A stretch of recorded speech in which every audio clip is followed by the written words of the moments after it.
VP Inday, welcome back to the Netherlands. Good afternoon. How are you today? I'm okay. Gikan ko galing ako nagbisita kay President Duterte. And he's okay as well. VP Inday, on behalf of the Filipino community of The Hague and all over the world, Happy New Year to you. Thank you. Happy New Year to everyone as well. And I wish everyone success, good health, and happiness, of course. VP, is it okay for you kung meron ka man New Year's resolution for 2026?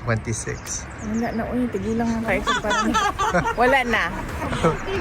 Wala na akong New Year's resolution kasi sa edad ko, natutunan ko na yung mga New Year's resolution, hindi talaga siya nasusunod.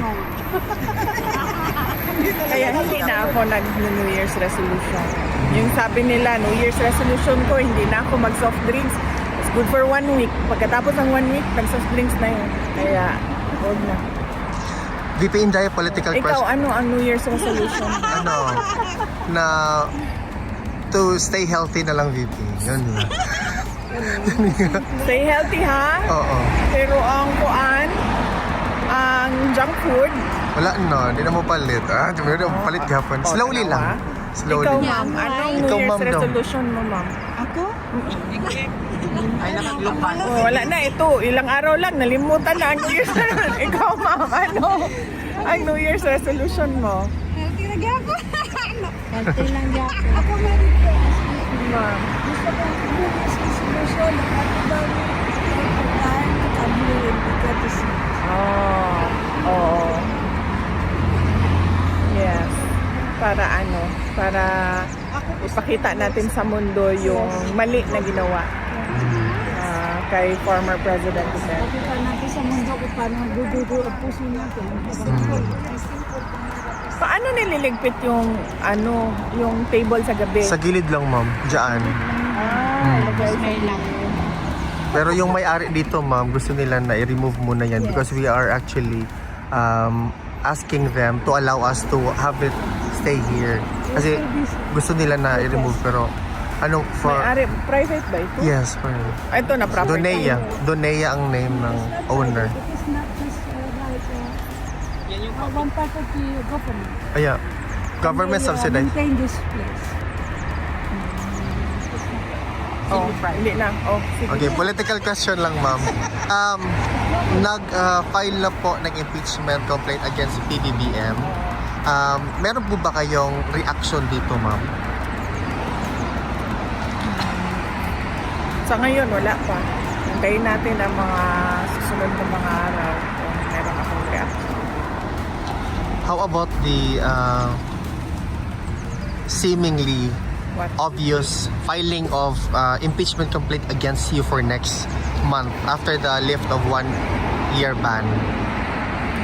As expected, dahil sila din naman na ang nagsasabi lagi na magpa-file sila ng impeachment complaint.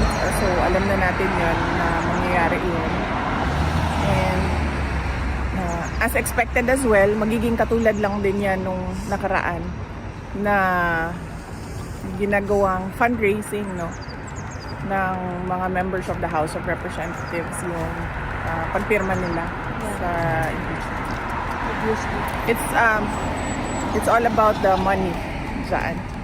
VP, recently the International Criminal Court Office of the Prosecutor through their social media platform released a statement asking or appealing to the Filipino people who are allegedly victim of the war on drugs to come out and be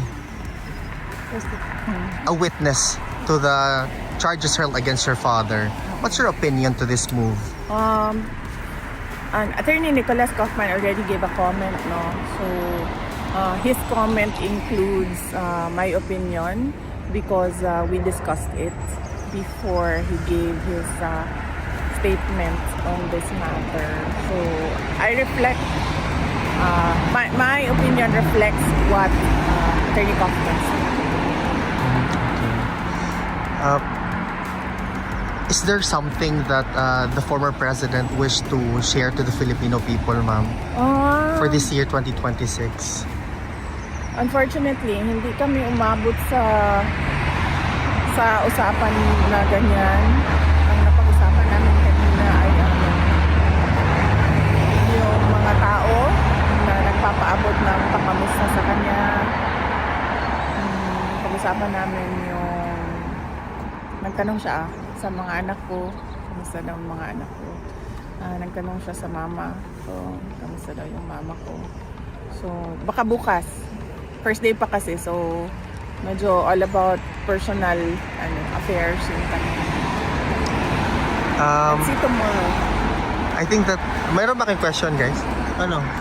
Any comment po sa confusion po ng Blue Ribbon Committee about sa DPWH corruption?